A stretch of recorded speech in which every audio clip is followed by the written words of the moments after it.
એક જીવલેણ રોગે દેખા દીધી છે। અમદાવાદમાં ધોળકાના પીસાવાડામાં CCHF રોગનો કેસ સામે આવ્યો અને દહેશત મચી ગઈ છે। રોગના કારણે 50 વર્ષીય પશુપાલકનું અવસાન થયું। CCHF એટલે કે ક્રિમિયન કોંગો હોમોરેજિક ફીવર અને આ એક ગંભીર વાયરલ રોગ છે જે ઈતળીના કરડવાથી અથવા તો ચેપગ્રસ્ત પશુના લોહી કે માંસના સંપર્કથી ફેલાય છે। CCHFનો કેસ આવતા પશુપાલન અને આરોગ્ય વિભાગ હરકતમાં આવ્યો। 168 જેટલા ઘરોની મુલાકાત કરાઈ। 22 જેટલા પશુઓના વાડામાં સ્વચ્છતા અંગે પગલાં પણ લેવાયા છે।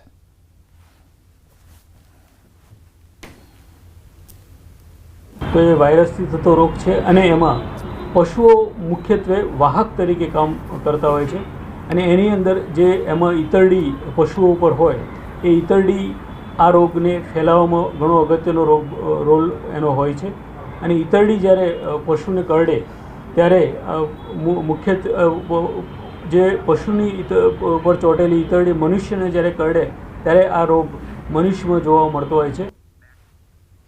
ભરૂચ ખાતે શહેર સહિત નેશનલ હાઈવે 48 પર ટ્રાફિક જામ સર્જાયો છે અને ભારે વાહનો અને માલધારી વાહનો ભરૂચના સિટી વિસ્તારના મુખ્ય માર્ગ પર પસાર થતા ચક્કાજામ થયો છે। તો આ દ્રશ્યો ત્યાંના છે। વહેલી સવારે ટ્રાફિક જામના દ્રશ્યો જોવા મળ્યા। કિલોમીટર સુધી વાહનોની કતારો લાગી હતી અને લોકો તેમાં અટવાયેલા હતા। તો ટ્રાફિક જામના કારણે લોકો અટવાઈ ગયા હતા।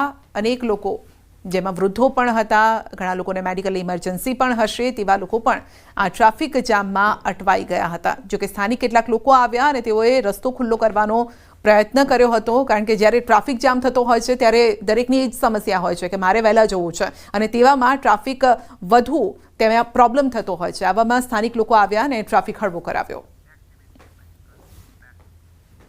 ધોરાજીના મોટા ગુંદાળા ગામમાં તૂટેલા રસ્તા લાંબા સમયથી રિપેર ન થતા ગ્રામજનોમાં રોષ જોવા મળ્યો છે। સરપંચ દ્વારા ગટરનું કામ તો કરવામાં આવ્યું, પરંતુ રસ્તાની મરમ્મત કરવામાં આવી નથી અને મુખ્ય બજારમાં કાંકરા નાખી અને કામ ચલાવાઈ રહ્યું છે, જેના કારણે હાલાકી વધી રહી છે।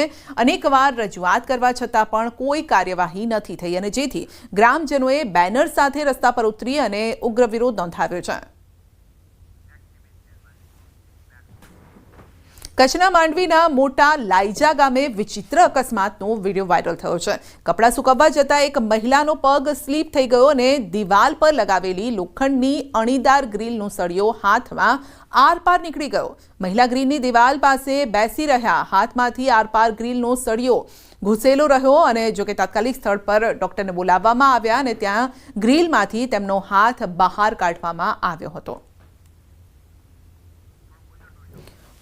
તો મહિલાના હાથમાંથી આરપાર નીકળી ગયો હતો ધારદાર સળિયો। કપડાં સુકવવા જતાં પગ લપસી ગયો અને આ દુર્ઘટના ઘટી હતી। જોકે ડોક્ટરને બોલાવવામાં આવ્યા। બીજી તરફ સુરતમાં પણ આવો જ કિસ્સો સામે આવ્યો। સિવિલ હોસ્પિટલમાં એવા દ્રશ્યો જોવા મળ્યા જેને જોઈને થોડા સમય માટે હાજર લોકો સ્તબ્ધ થઈ ગયા। છાતીમાં ધારદાર કાતર ખૂંપેલી હાલતમાં એક યુવકને સિવિલ હોસ્પિટલ ખસેડાયો। મિત્રો સાથે મસ્તી કરતા યુવકનો પગ સ્લીપ થઈ ગયો, જેના કારણે હાથમાં રહેલી કાતર શરીરમાં ઉતરી ગઈ હતી અને યુવકની છાતીમાં કાતર ઘૂસી ગઈ। ગંભીર હાલતમાં તેને હોસ્પિટલ ખસેડાયો અને આ ઘટનાથી હોસ્પિટલના તબીબો અને સ્ટાફ ચોંકી ગયા। જોકે તબીબોએ તાત્કાલિક અન્ય કોઈ ઈજા ન થાય તે રીતે કાતર બહાર કાઢી।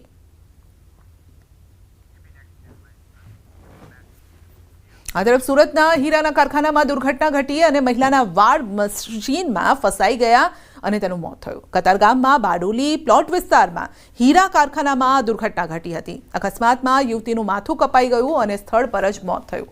પોલીસ ઘટના સ્થળે પહોંચી હતી અને કાર્યવાહી હાથ ધરી છે। વડોદરાના મધ્યમાં આવેલા ઐતિહાસિક માંડવી ગેટ જર્જરિત બન્યો છે અને ગેટનો એક પિલર તૂટી પડતા શહેરમાં હડકંપ મચી ગયો છે। વારંવાર તંત્રને સમારકામ માટે રજૂઆત કરવામાં આવી હોવા છતાં પણ કાર્યવાહી ન થતા દુર્ઘટના સર્જાઈ છે। તો માંડવી ગેટનું રિસ્ટોરેશન કરવા સ્થાનિકો સહિત વિપક્ષ દ્વારા માંગ કરાઈ હતી અને ત્યારે પાલિકાના સ્થાયી સમિતિના ચેરમેન ડોક્ટર શીતલ મિસ્ત્રીએ જણાવ્યું છે કે રિસ્ટોરેશનના કામ માટે ટેન્ડર પ્રક્રિયા હાલ પ્રોસેસ હેઠળ છે। આગામી અઠવાડિયે ટેન્ડર બહાર પડશે અને ટેન્ડર પ્રક્રિયા પૂર્ણ થયા બાદ 1 મહિનામાં કામ પૂરું કરી દેવામાં આવશે। જૂની ધરોહરને તમે મટાડવાની કોશિશ જે કરી રહ્યા છો તે શહેર માટે સારું નથી। વિઠ્ઠલનાથજી મહારાજ અહીંયા આવીને દરરોજ ઊભા રહે છે, શાના માટે ઊભો રહે? લાગણી છે વડોદરા શહેરની માંડવીની લાગણી છે. એક વખત પડ્યું, બીજી વખત પડ્યું, ત્રીજી વખત પડ્યું, એટલે કોંગ્રેસ પાર્ટી એને ગંભીરતાથી વિચાર કરી એના માટે આંદોલન સ્વરૂપમાં આગળ વધશે. કારણ કે માંડવીના 5 ચક્કર લગાવવાથી વિદેશમાં બી માણસ જાય તો પાછો આવે છે. વડોદરાનું નાક કહેવાથી આ ઇમારતના અત્યારે પિલ્લર જોઈ લો તમે, એટલી હદે ડેમેજ થયેલા છે કે ગમે ત્યારે મોટી માનહાનિ થઈ શકે એમ છે.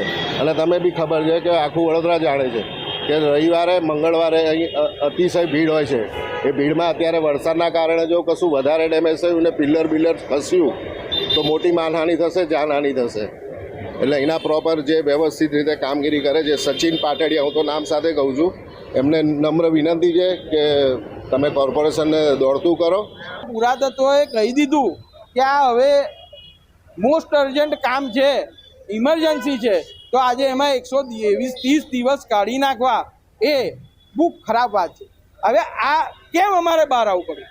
તો જ્યારે અમારા સ્થાનિક પ્રશ્નો જ્યારે વડોદરા શહેરના હોય તો કોર્પોરેશનમાં અમારા કોર્પોરેટર રજૂ ના કરતા હોય, વિધાયક આપણા પ્રશ્ન વિધાનસભામાં રજૂ કરતા ના હોય અને શહેરના પ્રશ્નો રાજ્યસભામાં રજૂ ના થતા હોય, ત્યારે પ્રજા બહાર આવવું પડે. વડોદરાના જાગૃત નાગરિક તરીકે હું બહાર આવ્યો છું. આમાં 2nd નંબરનો પિલર એ ગાંધીગેટ બાજુથી આવતા એ બ્રિટલ ફેલિયરના લીધે કોલેપ્સ થયો છે. એના સ્ટ્રક્ચર સ્ટેબિલિટીના રિપોર્ટ, જે પ્રાથમિક વિઝ્યુઅલ સ્ટ્રક્ચર સ્ટેબિલિટીના રિપોર્ટ પણ આવી ગયા છે, એના આધારે અને રિનોવેટ કરવાનું નક્કી કરવામાં આવ્યું છે. હેરિટેજ કન્ઝર્વેશન એ ખૂબ કોમ્પ્લિકેટેડ સબ્જેક્ટ હોય છે. લગભગ 2 અઠવાડિયાનું મુદતવાળું ટેન્ડર હશે.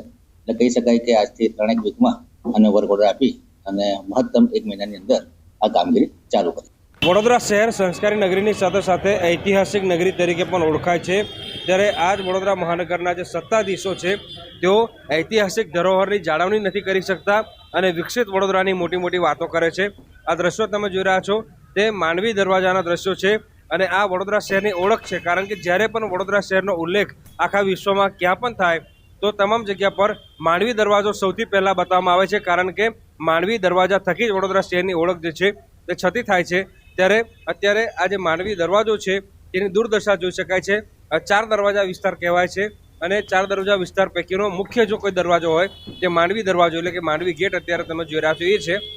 વડોદરા મહાનગરપાલિકાના સત્તાધીશોએ જવાબદારી લીધી હતી કે આ ગેટનું રિસ્ટોરેશન કરાશે, તેની દરકાર લેવાશે, પરંતુ તેમને કહ્યું એ કરી ન બતાવ્યું. એના કારણે દિવસે ને દિવસે આ જે ગેટ છે તેની સ્થિતિ કથળી રહી છે અને અહીંયા ગેટની બિલકુલ નીચે જ મેલડી માતાનું ઐતિહાસિક મંદિર આવેલું છે, ગાયકવાડી સમયનું, અને હજારોની સંખ્યામાં ભક્તો જે છે અહીંયા મંદિરે દર્શન કરવા માટે આવતા હોય છે. ત્યારે આ ગેટની દુર્દશા જોઈને આજે તમામ ભક્તો છે તેમના જીવ તાળવે ચોંટતા હોય છે અને આ ભક્તો જે વડોદરા શહેરના વહીવટદારો છે તેમની સામે અત્યારે રોષ વ્યક્ત કરી રહ્યા છે. હાર્દિક દીક્ષિત, ન્યૂઝ 18 ગુજરાતી, વડોદરા.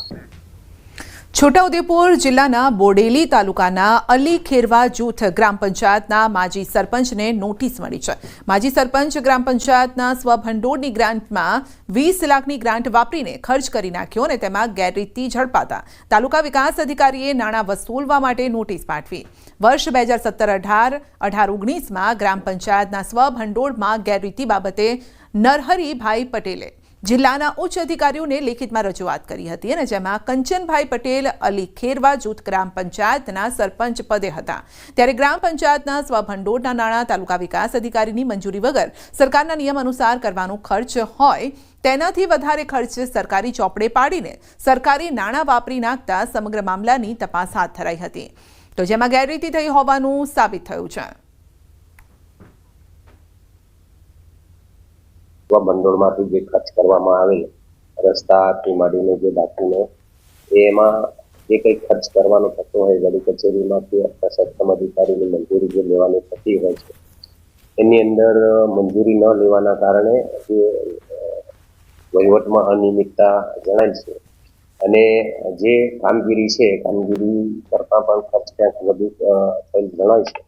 અને તે વખતની રસ્તા દુરસ્તી છે, ડેડ સ્ટોક છે, સફાઈ કામ છે, એ બાબતની તાલુકા વિકાસ અધિકારી દ્વારા નોટિસ આપવામાં આવેલી છે અને ગ્રામ પંચાયતે નોટિસ એમના ઘર આગળ ચોંટાડી છે અને એક આરપીએડી કરીને બજાવણી કરવામાં આવેલી છે અને નોટિસની તપાસ ચાલુ છે. બોડેલીના ધાનાટ્ય હતા એમ કરીને ખોબે પબ્લિકે એમને વોટ આલ્યા, તેના અનુસંધાનમાં એમને પોતાનું જ કામ કરીને પોતે જ પોતાનું જ એ કર્યું છે, પ્રજાનું વિચાર્યું નથી. ને એ ઉપરાંત ઊંચાપત કરેલી છે તે પેટે આ તાલુકા વિકાસ અધિકારીએ નોટિસો પણ એમને આપી છે. બોડેલી તાલુકાના અલીખેરવા ગ્રામ પંચાયતના માજી સરપંચ કંચનભાઈ મનીલાલ પટેલને નોટિસ આપવામાં આવી છે. 18-19-20ની અંદર તેઓએ 20 લાખ કરતાં વધારેની નાણાંની ઉચાપત કરી હોય તેવી ફરિયાદ આવી હતી. તે બાબતે તાલુકા વિકાસ અધિકારીએ નોટિસ આપી છે અને અલીખેરવા ગ્રામ પંચાયતના તલાટી તેઓના નિવાસ સ્થાને પહોંચ્યા હતા, પરંતુ કંચનભાઈ મનીલાલ પટેલ જે માજી સરપંચ છે તેઓ નિવાસ સ્થાને ન મળતા તેઓના ઘરે નોટિસ લગાડી દેવામાં આવી છે. અને ખાસ કરીને જે ગામની અંદર રોડનું કામ હોય, સફાઈનું કામ હોય, ગટરનું કામ હોય, એ જે કામ કરવાના હોય છે તે ઉચ્ચ અધિકારીની પરવાનગી લેવાની હોય છે. તે પરવાનગી ન લેવાના કારણે જે પૈસા જે છે તે વાપરી લીધા છે તેવું રજિસ્ટરમાં નોંધ કરવામાં આવી છે. તેના કારણે હાલ તો તાલુકા વિકાસ અધિકારીએ જે નોટિસ ઇસ્યુ કરી છે, 20 લાખ કરતાં વધુની રકમ જે છે તે રિકવરી કરવા માટેની નોટિસ આપી છે. પરંતુ હાલ ઘરે જે તેઓના નિવાસ સ્થાને જે માજી સરપંચ કંચનભાઈ મનીલાલ પટેલ ન મળતા આખરે જે તલાટી છે તેઓના ઘરે નિવાસ સ્થાને જે નોટિસ લગાડી છે અને હાલ તેને આરપીડી દ્વારા પણ જાણ કરવામાં આવી છે. સિજબ ખત્રી, ન્યૂઝ 18 ગુજરાતી,